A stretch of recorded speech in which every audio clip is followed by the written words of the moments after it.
Current electricity के इस lecture में हम देखेंगे कुछ इक्विवेलेंट रेजिस्टेंस निकालने के मेथड। देखिए, तो एक प्रॉब्लम ये है, ये कह रहा है कि इनफाइनाइट लेडर नेटवर्क, अगर कोई इनफाइनाइट लेडर नेटवर्क हो रेजिस्टेंस का, तो उसका इक्विवेलेंट रेजिस्टेंस कैसे निकालेंगे। मान लीजिए दो पॉइंट हैं ए और बी, इन दोनों पॉइंटों के बीच में हमें इक्विवेलेंट रेजिस्टेंस निकालना है। ये रेजिस्टेंस है 3 6 3 6 3 6, इस टाइप से चेन कहाँ तक जा रही है, इन्फिनिटी तक। ठीक है, तो ये कह रहा है इसका इक्विवेलेंट रेजिस्टेंस देखिए। अब एक बात समझिए, इसमें कितनी ये इस टाइप की, अगर हम बात करें 3 6, ये एक टर्म्स बनी 3 6, एक एलिमेंट बना एक 3 6, ऐसी कितनी टर्म्स होंगी इनफाइनाइट। इनफाइनाइट का मतलब कि आप इसमें जितने आप बोलें उससे एक ज़्यादा कर दो कोई फ़र्क नहीं पड़ेगा, जितने आप बोल रहे हैं उससे एक कम कर लो कोई फ़र्क नहीं पड़ेगा। अगर मैं बात देखूं कि इस पूरे नेटवर्क का इक्विवेलेंट रेजिस्टेंस मान लीजिए x है, तो अगर मैं इतने को छुपा लूं तो इतने का अब बचे हुए का भी क्या होगा, x होगा, क्योंकि एक टर्म्स घटाने या बढ़ाने से इसमें कोई फर्क नहीं पड़ रहा। तो अगर इस पूरे का इक्विवेलेंट रेजिस्टेंस x है, तो अगर इसको हटा लूं तो बाकी बचे हुए पार्ट का भी क्या होगा, x होगा। ठीक है, चलिए बस यही बात समझ में। तो देखिए, अब इस अगर हम बात करें इस एक सेगमेंट, इस एक सेगमेंट को छोड़ के बाकी, अगर इस पूरे का x है तो एक को छोड़ के इस बाकी पूरे का भी क्या होगा, x होगा। तो देखिए, अगर इसमें 3 6 को मैं छोड़ दूं तो बाकी का पार्ट भी क्या होगा, x, और इस पूरे का इक्विवेलेंट रेजिस्टेंस भी कितना होगा, x होगा। क्लियर हो गई बात। चलिए, तो देखिए बस अगर हम बात करें तो अगर हमने इस क्या करा, बाकी एलिमेंट का x मान लिया और इस पूरे का भी क्या होगा, x होगा। तो देखिए अब इसका इक्विवेलेंट निकालिए, ये दोनों किस में हो गए, पैरेलल में। तो 6 और x क्या हो गए पैरेलल में, तो कैसा निकलेगा इसका इक्विवेलेंट, इन दोनों की मल्टीप्लाई अपॉन इन दोनों का सम, इन दोनों का एक आ जाएगा, फिर वो 3 के क्या होगा, सीरीज में होगा, तो +3। तो पहले इन दोनों का पैरेलल निकाल लिया, किससे, 6 × x अपॉन 6 + x, इन दोनों का एक रेजिस्टेंस आ जाएगा जिसका इक्विवेलेंट रेजिस्टेंस ये होगा, और प्लस फिर 3 किस में आ जाएगा, सीरीज में, तो +3 इजिकल टू क्या होना चाहिए, x। क्लियर। बस अब यहाँ से क्या करिए, इसके एलसीएम लेके क्रॉस मल्टीप्लाई करिए, इससे क्या है, क्वाड्रेटिक इक्वेशन बन जाएगी। देखिए यहाँ से 6 + x एलसीएम ले लो, वो ले जाओ इधर, तो क्या हो जाएगा, ये 6x + x² इजिकल टू क्या होगा, ये 6x और प्लस इंटू इसकी मल्टीप्लाई कितना होगा, 18 + 3x इजिकल टू दिस। यहाँ से सोल्व करिए, तो अगर इसको इक्वेशन को सोल्व करेंगे तो हो गया x² - 3x - 18 इजिकल टू 0। ये क्वाड्रेटिक बन गई, इसके फैक्टराइज कर लीजिएगा, और फैक्टराइज करके दो फैक्टर इसका आ रहे हैं, एक x - 6 और एक x + 3। तो इसके दो फैक्टर आ गए, एक तो x + 3 और एक x - 6। तो दो फैक्टर आ गए जी, एक तो कौन सा आ गया, एक तो x + 3 आ गया है, और एक कौन सा फैक्टर आ गया, x - 6 इजिकल टू 0। तो यहाँ से x इजिकल टू 6 होगा, और यहाँ से x इजिकल टू -3। तो एक की वैल्यू आ रही 6 और एक की वैल्यू आ रही -3। रेजिस्टेंस नेगेटिव का तो हो नहीं सकता, तो बस आंसर क्या होगा, रेजिस्टेंस नेगेटिव में तो हो नहीं सकता, तो बस आंसर क्या हो जाएगा, x इजिकल टू 6। क्लियर। एक और तरीका है, एक और तरीका है, समझिए। अगर हम बात करें, देखिए एक और ट्रिक है इसमें। अगर मैं थोड़ी देर के लिए इस सेगमेंट की बात करूं, तो अगर केवल इतना ही होता और कोई टर्म्स नहीं होती, तो 3 और 6 सीरीज में होते और कितना होता, 9। मगर इसके आगे भी कुछ ना कुछ लगा है, ये रेजिस्टेंस लगा है आगे यहाँ। ठीक है, तो इस 6 के साथ ये पैरेलल में आएगा, तो पैरेलल में आएगा तो इस 6 जब भी पैरेलल में जोड़ेंगे तो इक्विवेलेंट रेजिस्टेंस 6 से कम ही आएगा, क्योंकि पैरेलल में क्या करते हैं, जब पैरेलल में रेजिस्टेंस को जोड़ते हैं तो इक्विवेलेंट रेजिस्टेंस क्या आ जाएगा, कम। तो इसके अगर हम बात करें, तो अगर ये ना होता तो कितना आता है, ये 6 और 3 का कितना आता, 9। मगर ये कुछ है इसके साथ में, ये पूरा जो अगला नेक्स्ट इनफाइनाइट था उसको मैंने क्या मान लिया था, x मान लिया था। तो x इस 6 के साथ जब भी जुड़ेगा, जब पैरेलल में आएगा, तो ये 6 से कुछ ना कुछ कम आएगा, और 6 से कम आएगा तो 3 में सीरीज में ऐड होकर कुछ ना कुछ आएगा। तो इसका मतलब क्या होगा, 3 तो नहीं आएगा, 3 से थोड़ा ज़्यादा आएगा, क्योंकि ये पैरेलल में कुछ ना कुछ होगा रेजिस्टेंस, और वो इसके सीरीज में आएगा। मगर ये 6 के पैरेलल में कुछ ना कुछ जुड़ रहा है, तो इसकी वैल्यू को क्या कर देगा, 6 से भी कम कर देगा। इसकी जो वैल्यू है, इक्विवेलेंट वैल्यू, वो क्या आएगी, 6 से कम आएगी, क्योंकि जब भी किसी रेजिस्टेंस के पैरेलल में कोई भी रेजिस्टेंस जोड़ोगे तो उसकी वैल्यू उससे कम आएगी। इक्विवेलेंट की वैल्यू जो है उससे क्या आती है, कम आती है। तो इसकी वैल्यू 6 से कम आएगी, तो 3 + समथिंग कुछ होगा, तो ये 9 से कम आएगा, मगर 3 से ज़्यादा आएगा, क्योंकि 3 में कुछ ना कुछ जुड़ेगा। तो 3 से ज़्यादा और 9 से छोटा इसके बीच की वैल्यू होगी, इसलिए आंसर आ गया था कितना, 6। तो आप ध्यान रख लेंगे, मैक्सिमम कितना था, 9, और मिनिमम कितना होगा, 3। तो 3 मैक्सिमम और मिनिमम के बीच में कहीं लाई करेगी वैल्यू। चलिए नेक्स्ट देखिए, ये होमवर्क में मैं आपको दे रहा हूँ, इसे आप कर सकते हैं। ये आर के रेजिस्टेंस इस टाइप से इनफाइनाइट सीरीज है, तो इसके ए और बी के बीच में इक्विवेलेंट रेजिस्टेंस आपको निकालना है। तो देखिए ये टर्म्स, इतनी टर्म्स क्या होगी, रिपीट होगी इसमें, इतनी टर्म्स बार बार क्या होगी, रिपीट। अगर इसका पूरे का इक्विवेलेंट रेजिस्टेंस कितना x है, तो इसको एक को छोड़ के इस बाकी का भी क्या हो जाएगा, x। तो बस इसको हटाइए और इसके पैरेलल में एक x जोड़ दीजिए, और तो इसका रेजिस्टेंस x, इसका भी x, और पूरे का भी क्या हो जाएगा, x। बिल्कुल जैसे अभी करा वैसे आप इसको सॉल्व कर लेंगे। ठीक है, चलिए नेक्स्ट। ये symmetrical line method. Symmetrical line method क्या है समझिए। ये हमारे पास एक अरेंजमेंट दे रखा है रेजिस्टेंस का, और कह रहा है x और y के बीच में इक्विवेलेंट रेजिस्टेंस निकालना है। इसमें ध्यान दीजिए, ये यहाँ से इस टाइप से अरेंजमेंट है, यहाँ एक ज्वाइनिंग है, इन वायर की, इस वायर की, इस वायर की, 4 वायर्स यहाँ पे ज्वाइन कर रहे हैं। अब इस जंक्शन में अगर मैं बात करूँ, देखिए यहाँ पे इस पूरे सर्किट में ये सिमेट्री है। सिमेट्री का मतलब क्या है कि जैसा लेफ्ट और वैसा राइट, जैसी करंट इधर फ्लो कर रही होगी, जैसी करंट इसमें आ रही होगी वैसी यहाँ जाएगी, जैसी करंट इसमें आ रही होगी वैसी करंट इस वाले वायर में जानी है, और जैसी करंट इस वायर में आएगी वैसी करंट इसमें जानी है। जब जैसी करंट इसमें आ रही है वैसी इसमें जानी है, और अगर जैसी इसमें आ रही है वैसी इसमें जानी, तो इसका मतलब इस ज्वाइनिंग का कोई मतलब नहीं है। क्योंकि अगर यहाँ मान लीजिए 2 एम्पीयर की करंट आ रही है तो वापस 2 एम्पीयर की जानी है, और इसमें मान लीजिए 1 एम्पीयर की आ रही है तो इसमें 1 एम्पीयर की जानी है। इसका मतलब इस ज्वाइनिंग से कोई फायदा नहीं हो रहा है, क्योंकि करंट जो जिसमें जितनी आ रही थी वापस उसमें उतनी ही जा रही है, तो कोई डिस्ट्रीब्यूशन करंट का नहीं हो रहा। और जब डिस्ट्रीब्यूशन करंट का नहीं हो रहा, तो इसे आप क्या कर सकते हैं, इस जंक्शन को आप हटा सकते हैं। यहाँ से इस जंक्शन को क्या कर दें, हटा दें, और हटाते ही क्या हो जाएगा, ये सीरीज और वो इसके साथ पैरेलल। तो देखिए आर आर का सीरीज कितना हो गया, 2R और R का पैरेलल कितना हो जाएगा, 2R/3। 2R/3 R और R ये किस में हो जाएंगे, सीरीज में, और ये 2R ये किस में हो जाएंगे, सीरीज में। फिर ये आपस में क्या हो जाएंगे, पैरेलल में। फिर तो क्लियर हो जाएगी बात। चलिए, तो क्या तरीका है, ये कह रहा है step first, draw the symmetrical line perpendicular to the XY। ये जो जिन 2 पॉइंटों के बीच में हमें क्या करना है, इक्विवेलेंट रेजिस्टेंस निकालना, उसके परपेंडिकुलर एक सिमेट्रिकल लाइन ड्रॉ करिए। मतलब एक ऐसी लाइन ड्रॉ करिए जो पूरे सर्किट को 2 इक्वल पार्ट में क्या कर दे, डिवाइड कर दे। उसके बाद स्टेप सेकंड क्या है, स्टेप सेकंड है remove the junction present on the symmetry line. Symmetrical line पे जो भी जंक्शन आए, सिमेट्रिकल लाइन पे जो भी जंक्शन आ रहा है उस जंक्शन को क्या कर दीजिए, रिमूव कर दीजिएगा। ठीक है, अलोंग द सिमेट्रिकल लाइन के अलोंग। क्लियर हो गई बात। तो देखिए, तो किस तरीके से हो जाएगा सिस्टम ये, तो जब मैंने अभी बताया था, देखिए आपको ये जब जंक्शन हट गया तो आर का कितना हो जाएगा, 2R और R पैरेलल में हो जाएगा, कितना हो जाएगा, 2R/3। तो R 2R/3 और R ये सीरीज में हो जाएंगे, और 2R ये सीरीज में हो जाएंगे। तो देखिए किस टाइप का जंक्शन बन गया ये। जैसे इसको अगर हमने हटाया तो देखिए क्या, जैसे हम क्या करेंगे, इसको हटा देंगे, तो जैसे यहाँ सिमेट्री है तो जंक्शन को हटा दें, जंक्शन को हटा दें तो आर के किस में होगा, सीरीज में कितना हो जाएगा, 2R, और 2R और इस R के साथ क्या हो जाएगा, पैरेलल में कितना हो जाएगा, 2R/3।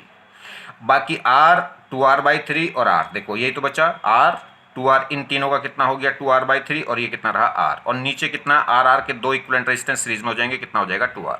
अब ये सीरीज में और ये दोनों सीरीज में थे, कितना हो गया, 2R, फिर आपस में क्या हो जाएंगे, पैरेलल में। क्लियर होगी बात। इनको सीरीज में जोड़िए और फिर इसके साथ क्या कर देंगे, पैरेलल में, आंसर आ जाएगा 8R/7। क्लियर। देखिए ये प्रॉब्लम है, ये हमारे पास एक नेटवर्क है किसका, रेजिस्टेंस का। तो इस x और y के बीच में इक्विवेलेंट रेजिस्टेंस निकालना है। तो देखिए सिमेट्री इसमें एक इन दोनों के परपेंडिकुलर एक सिमेट्रिकल लाइन ड्रॉ करिए, आ रही कि नहीं आ रही, तो बिल्कुल आ रही है। ये सिमेट्रिकल लाइन देखूं तो जैसा पार्ट इधर R तो इधर R, इधर R उधर R, इधर R इधर भी R, और ये बिल्कुल डिवाइड हो जाएगा और ये भी डिवाइड हो जाएगा। तो इसमें क्या आ गई, सिमेट्री आ गई, और सिमेट्री आ गई है तो क्या होगा, इस जंक्शन को आप हटा सकते हैं। इस जंक्शन का कोई फायदा नहीं, क्योंकि जैसी जब भी रेजिस्टेंस में सिमेट्री आ रही तो करंट की भी सिमेट्री होगी और करंट की भी सिमेट्री होगी, तो इसका मतलब जंक्शन के थ्रू इस जंक्शन का कोई फायदा नहीं। इस जंक्शन के ज्वाइन होने से करंट में कोई डिस्ट्रीब्यूशन नहीं होगा, जैसी करंट जहां से आ रही वैसी वापस जाएगी, जो इसमें आ रही वो इसमें चली जाएगी, जो यहाँ से आ रही वापस यहाँ चली जाएगी। तो इस जंक्शन को क्या कर सकते हैं आप, हटा सकते हैं। इस जंक्शन को भी क्या कर सकते हैं आप, हटा सकते हैं। और हटा दिए तो बस ये दोनों किसमें, सीरीज में, R कितना हो जाएगा, 2R R के साथ पैरेलल में कितना हो जाएगा, 2R/3। सेम कहानी इधर, R सीरीज में कितना हो जाएगा, 2R R के साथ पैरेलल में कितना हो जाएगा, 2R/3। तो बस अब एक ये R ये कितना होगा, 2R/3, और ये R ये सीरीज, ये R 2R/3 और R ये सीरीज। ठीक है, तो ये 3 ये रेजिस्टेंस, ये 3 सीरीज में, ये 2 सीरीज में, ये फिर तीनों आपस में क्या हो जाएंगे, पैरेलल में। तो देखिए इस टाइप का सिचुएशन बन जाएगी। ये कितना हो जाएगा, यहाँ से अगर हम बात करेंगे R + R कितना, 2R, और 2R के साथ में 2R/3 कितना हो जाएगा, ये 8R/3।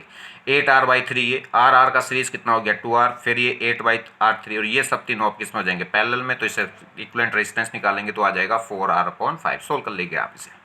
ठीक है, नेक्स्ट प्रॉब्लम और देखिए। सेम कहानी बिल्कुल इसमें भी। इसमें हमें क्या है, इस x और y में निकालना है। x और y में निकालना, तो देखिए सिमेट्री है कि नहीं। बिल्कुल सिमेट्री है, जैसा लेफ्ट है वैसा राइट है। जब लेफ्ट राइट है तो बस ये जंक्शन क्या कर दीजिए, आप हटा दीजिए, ये इधर हो जाएगा और ये इधर हो जाएगा। ठीक है, तो आर आर सीरीज में कितना हो जाएगा 2r, और r के साथ पैरेलल में कितना हो जाएगा 2r/3। तो ये 2r/3 हो गया।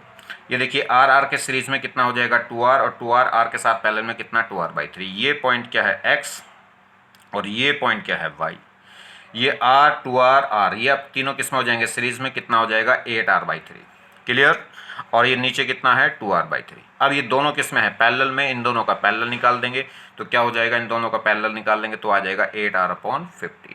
क्लियर हो गई बात। और एक नेक्स्ट प्रॉब्लम देखिए, चलिए नेक्स्ट देखें। ये प्रॉब्लम आईआईटी में आ चुकी है, जरा बहुत अच्छी प्रॉब्लम है, समझिए। इन x और y के बीच में हमें क्या निकालना है, इक्विवेलेंट पोटेंशियल निकालना है। तो देखिए इसमें सिमेट्री आ रही कि नहीं आ रही, सिमेट्री बिल्कुल आ रही है, ये सिमेट्री आ रही है। और इस जैसा इधर वैसा इधर, जैसा इधर वैसा इधर, और जैसा इधर वैसा इधर। और ये r, ये जो इंटर स्मॉल r रेजिस्टेंस है, ये सिमेट्री के अलोंग आ गए। और जो भी रेजिस्टेंस सिमेट्री का अलोंग आएगा, या जो भी जंक्शन सिमेट्री का अलोंग आएगा, उसे आप क्या कर देंगे, रिमूव। ये रेजिस्टेंस सिमेट्री के अलोंग आ गया, तो इसका मतलब देखिए सिमेट्री का मतलब है जितनी करंट यहाँ सारी उतनी करंट वापस यहाँ जाएगी। अगर यहाँ 1 एम्पेयर की तो इसमें 1 एम्पेयर की, यहाँ 2 एम्पेयर की तो यहाँ भी 2 एम्पेयर की चली जाएगी, यहाँ 3 एम्पेयर की तो यहाँ भी 3 एम्पेयर की। इसका मतलब इनमें करंट आएगी नहीं, और इनमें करंट नहीं आएगी तो आप इन्हें क्या कर सकते हैं, रिमूव कर सकते हैं। तो सिमेट्री का अलोंग जो रेजिस्टेंस आएगा वो रिमूव हो जाएगा, और यह सिमेट्री का अलोंग जो जंक्शन आएगा वो उसे क्या कर देंगे, आप रिमूव कर देंगे। और फिर आराम से सीरीज पैरेलल में देख के इक्विवेलेंट रेजिस्टेंस निकाल लेंगे। तो ये दोनों रेजिस्टेंस क्या हो जाएंगे, हट जाएंगे। या वैसे भी देख लीजिए, ये आमने सामने की मल्टीप्लिकेशन 20/20 बन रहा है, ये आमने सामने की मल्टीप्लिकेशन 20/20 बन रहा है, तो ये हट जाएगा।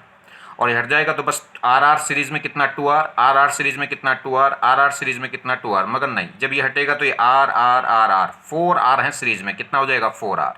ये आर आर के 2 सीरीज में कितना 2r, ये आर आर आर 4r है सीरीज में, कितना 4r, 4r 2r 4r। ये फिर तीनों किस्म हो जाएंगे पैरेलल में, आप इसका इक्विवेलेंट रेजिस्टेंस निकाल सकते हैं आराम से।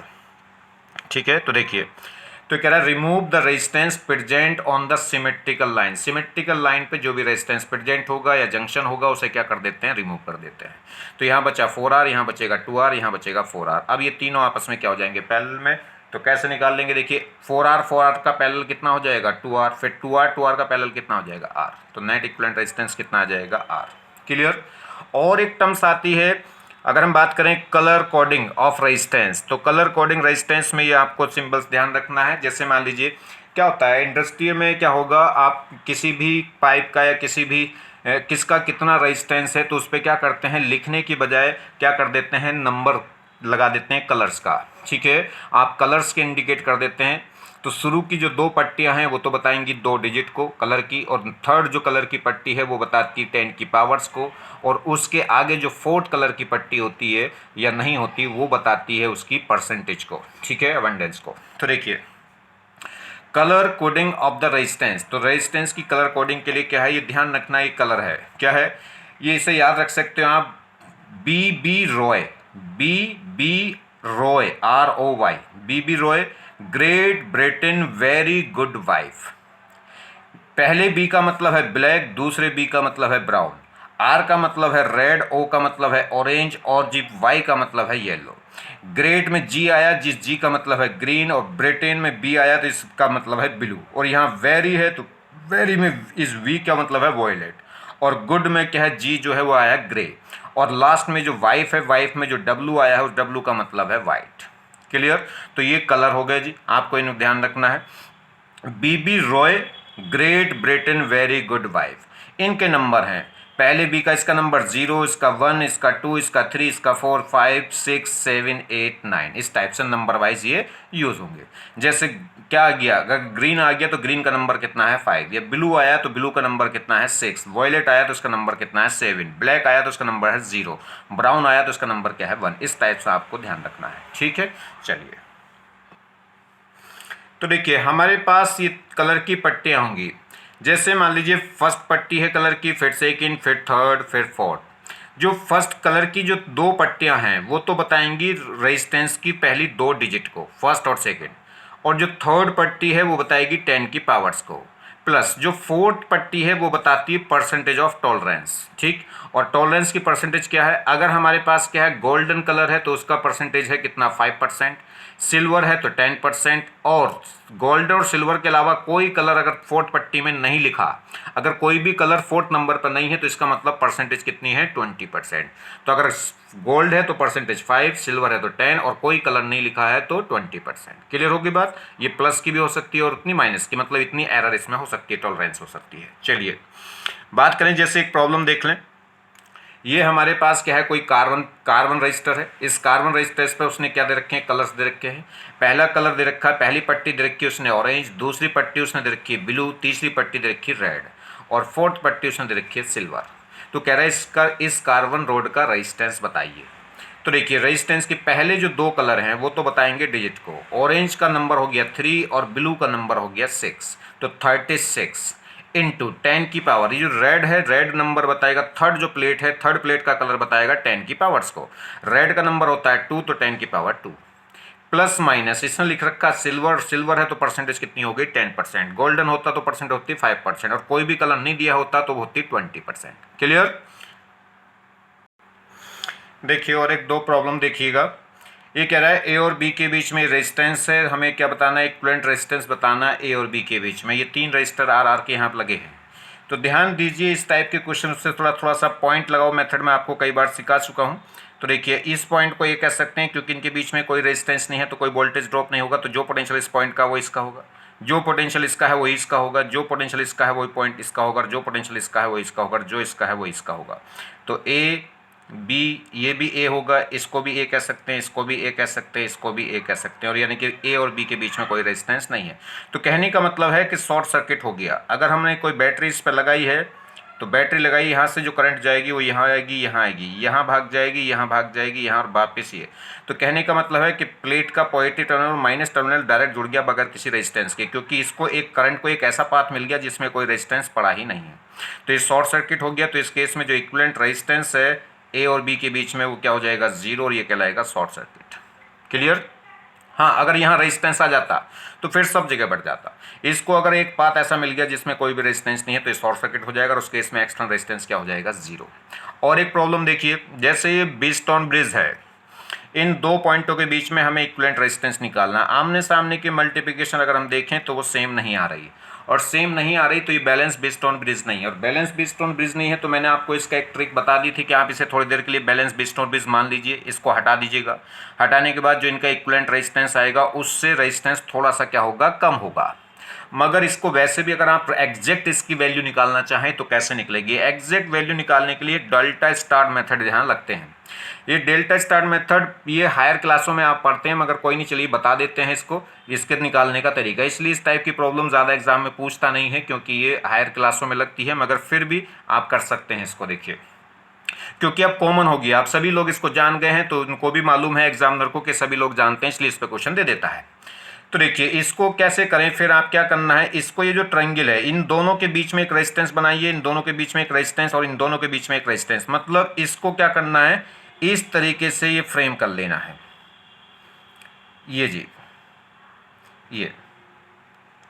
ये इस तरीके से इस ट्रायंगल को इस तरीके से फ्रेम करना है। फिर आगे ये रेजिस्टेंस लगा है ये वाला और आगे ये रेजिस्टेंस लगा है इस तरीके से। ये कितना था 8, ये कितना था 11। अब ये देखिए कैसे होंगे, इन तीनों का सम देखिए कितना है, इन तीनों का सम आ रहा है 40 + 30 + 30 कितना आ रहा है, ये 100। बस इन दोनों की मल्टीप्लाई, इन दोनों के बीच में जो रेजिस्टेंस आएगा वो इन दोनों की मल्टीप्लाई, इन दोनों की मल्टीप्लाई कितनी होगी 40 × 30 और डिवाइडेड बाई टोटल तीनों का सम वो कितना है 100। तो सॉल्व करिए यहाँ से 0 से 0 0 से 0 कितना आ जाएगा 12। इन दोनों की मल्टीप्लाई अपॉन 100 तो यहाँ कितना आएगा देखिए 30 × 30 और अपॉन तीनों का सम, तो दोनों 0 कट हुए, कितना बचा 9। ऐसे इन दोनों के बीच में निकालना, तो इन दोनों की मल्टीप्लाई वो कितना हो जाएगा, इन दोनों की मल्टीप्लाई अपॉन टोटल का सम, तो दोनों की मल्टीप्लाई वही होगी 40 × 30 और अपॉन 100, तो कितना बचेगा ये भी 12। अब देखिए ये 12 और 8 सीरीज में है, कितना हो गया 20। ये 9 और 11 सीरीज में है, कितना हो गया 20। 20 पैरेलल में है, कितना हो जाएगा 10, और 10 और 12 किस में है सीरीज में, तो कितना हो जाएगा इक्विवेलेंट रेजिस्टेंस आ जाएगा 22 ओम। तो इसे बोलते हैं डेल्टा स्टार मेथड। तो समझिए इन दोनों के बीच में एक रेजिस्टेंस, इन दोनों के बीच में एक रेजिस्टेंस, इन दोनों के बीच में रेजिस्टेंस, ये कैसे निकलेंगे, इन दोनों रेजिस्टेंस, इन दोनों के बीच का रेजिस्टेंस कैसा आएगा, इन दोनों की मल्टीप्लाई अपॉन तीनों का सम, इन दोनों की मल्टीप्लाई अपॉन तीनों का सम, इसके बीच में निकालना तो इन दोनों की मल्टीप्लाई अपॉन इन तीनों का सम। क्लियर? तो इस तरीके से आप इसको कर सकते हैं। चलिए थैंक्स। देखिए करंट इलेक्ट्रिसिटी में 2 यूनिट हैं ए और बी, तो ए यूनिट कंप्लीट हो गई है, एक छोटी सी यूनिट और है इसमें बी यूनिट। बी यूनिट क्या है, थर्मल हीट, या कह सकते हैं करंट का हीटिंग इफेक्ट। तो करंट का हीटिंग इफेक्ट वो आप सेकंड यूनिट में देखेंगे, उसमें छोटे छोटे से 3 या 4 लेक्चर बनेंगे। ठीक है, चलिए थैंक्स।